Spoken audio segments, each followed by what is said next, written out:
Matthew chapter 12, verses 1 through 21, Mark 3, and Luke 6. At that time, Jesus went through the grain fields on the Sabbath. His disciples were hungry and began to pick some heads of grain and eat them. When the Pharisees saw this, they said to him, "Look, your disciples are doing what is unlawful on the Sabbath." He answered, "Haven't you read what David did when he and his companions were hungry?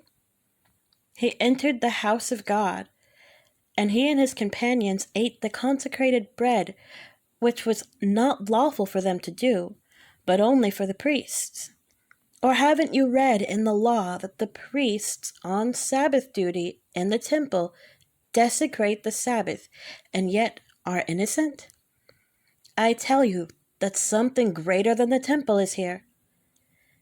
If you had known what these words mean, 'I desire mercy, not sacrifice,' you would not have condemned the innocent, for the Son of Man is Lord of the Sabbath."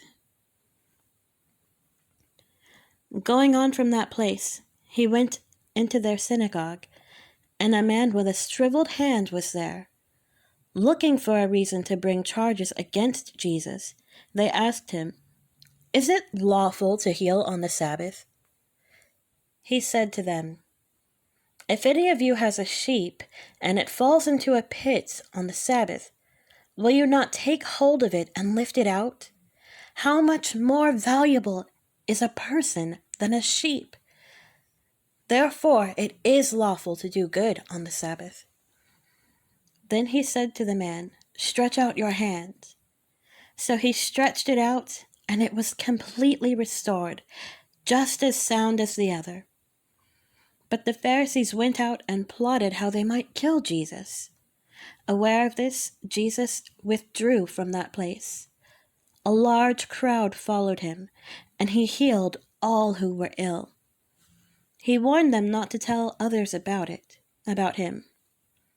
This was to fulfill what was spoken through the prophet Isaiah. "Here is my servant, whom I have chosen, the one I love, and whom I delight. I will put my spirit on him, and he will proclaim justice to the nations. He will not quarrel or cry out. No one will hear his voice in the streets. A bruised reed he will not break, and a smoldering wick he will not snuff out, till he has brought justice through to victory. In his name the nations will put their hope."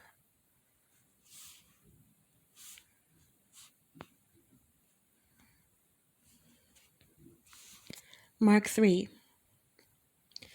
Another time, Jesus went into the synagogue, and a man with a shriveled hand was there.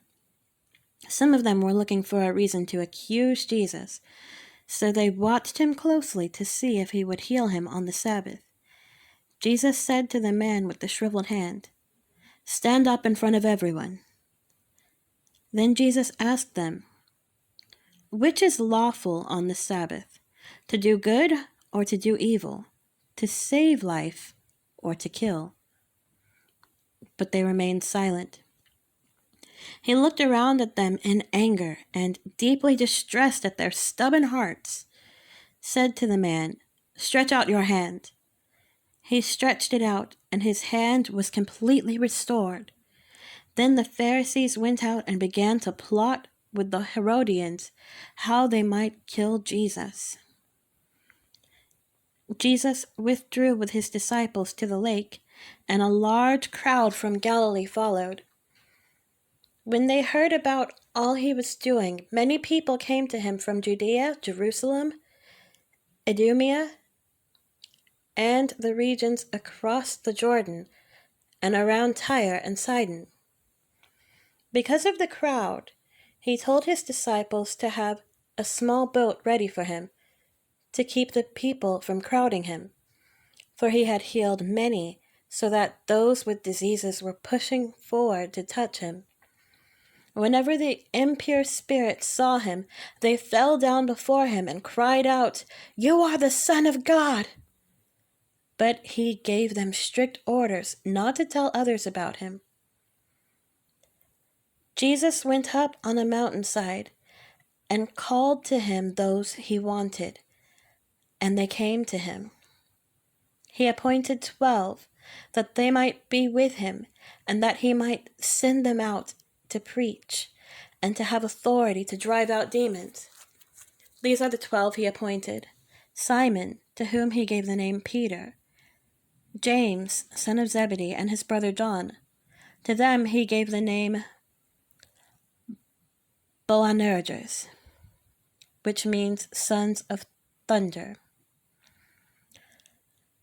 Andrew, Philip, Bartholomew, Matthew, Thomas, James, son of Alphaeus, Thaddeus, Simon the Zealot, and Judas Iscariot, who betrayed him.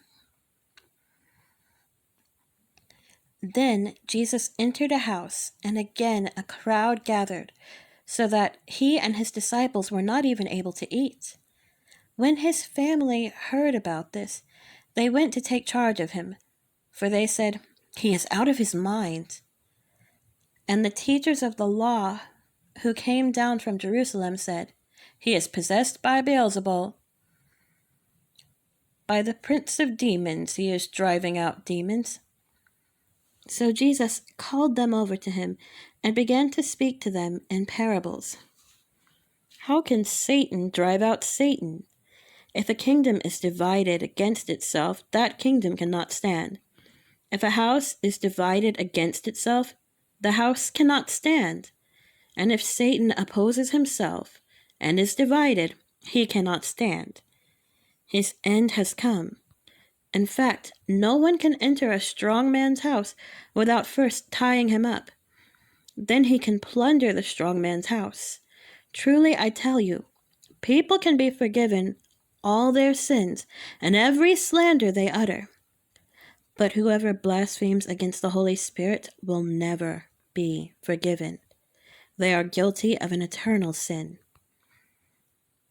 He said this because they were saying, "He has an impure spirit." Then Jesus' mother and brothers arrived. Standing outside, they sent someone in to call him. A crowd was sitting around him, and they told him, "Your mother and brothers are outside looking for you." "Who are my mother and my brothers?" he asked. Then he looked at those seated in a circle around him and said, "Here are my mother and my brothers. Whoever does God's will is my brother and sister and mother."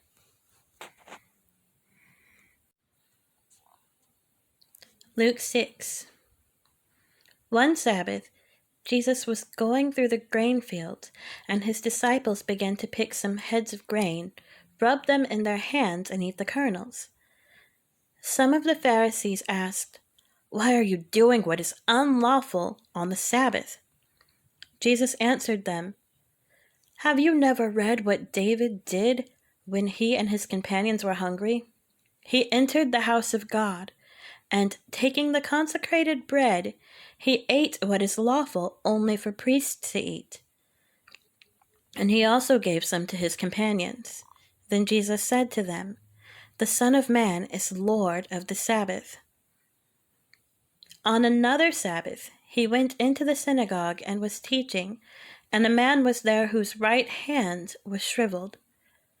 The Pharisees and the teachers of the law were looking for a reason to accuse Jesus, so they watched him closely to see if he would heal on the Sabbath. But Jesus knew what they were thinking and said to the man with the shriveled hand, "Get up and stand in front of everyone." So he got up and stood there. Then Jesus said to them, "I ask you, which is lawful on the Sabbath, to do good or to do evil, to save life or to destroy it?" He looked around at them all and then said to the man, "Stretch out your hand." He did so, and his hand was completely restored. But the Pharisees and the teachers of the law were furious and began to discuss with one another what they might do to Jesus. One of those days, Jesus went out to a mountainside to pray, and spent the night praying to God.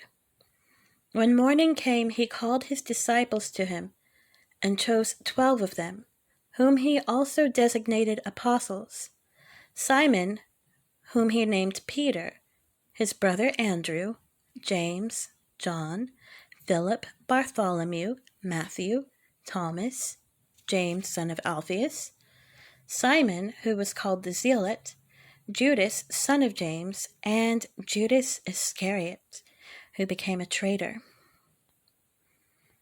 He went down with them and stood on a level place. A large crowd of his disciples was there, and a great number of people from all over Judea, from Jerusalem, and from the coastal region around Tyre and Sidon, who had come to hear him and to be healed of their diseases. Those troubled by impure spirits were cured, and the people all tried to touch him, because power was coming from him and healing them all. Looking at his disciples, he said, "Blessed are you who are poor, for yours is the kingdom of God. Blessed are you who hunger now, for you will be satisfied. Blessed are you who weep now, for you will laugh. Blessed are you when people hate you, when they exclude you and insult you, and reject your name as evil because of the Son of Man. Rejoice in that day and leap for joy, because great is your reward in heaven. For that is how their ancestors treated the prophets. But woe to you who are rich, for you have already received your comfort. Woe to you who are well fed now, for you will go hungry. Woe to you who laugh now, for you will mourn and weep.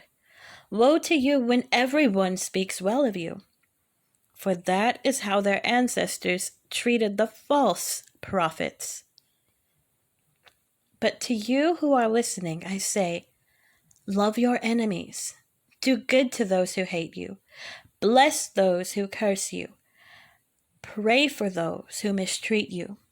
If someone slaps you on one cheek, turn to them the other also. If someone takes your coat, do not withhold your shirt from them. Give to everyone who asks you. And if anyone takes what belongs to you, do not demand it back. Do to others as you would have them do to you. If you love those who love you, what credit is that to you? Even sinners love those who love them. And if you do good to those who are good to you, what credit is that to you? Even sinners do that. And if you lend to those from whom you expect repayment, what credit is that to you?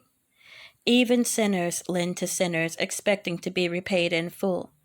But love your enemies, do good to them, and lend to them without expecting to get anything back. Then your reward will be great, and you will be children of the Most High, because He is kind to the ungrateful and wicked. Be merciful, just as your Father is merciful. Do not judge, and you will not be judged. Do not condemn, and you will not be condemned. Forgive, and you will be forgiven. Give, and it will be given to you. A good measure, pressed down, shaken together, and running over, will be poured into your lap. For with the measure you use, it will be measured to you. He also told them this parable. Can the blind lead the blind? Will they not both fall into a pit? The student is not above the teacher, but everyone who is fully trained will be like their teacher.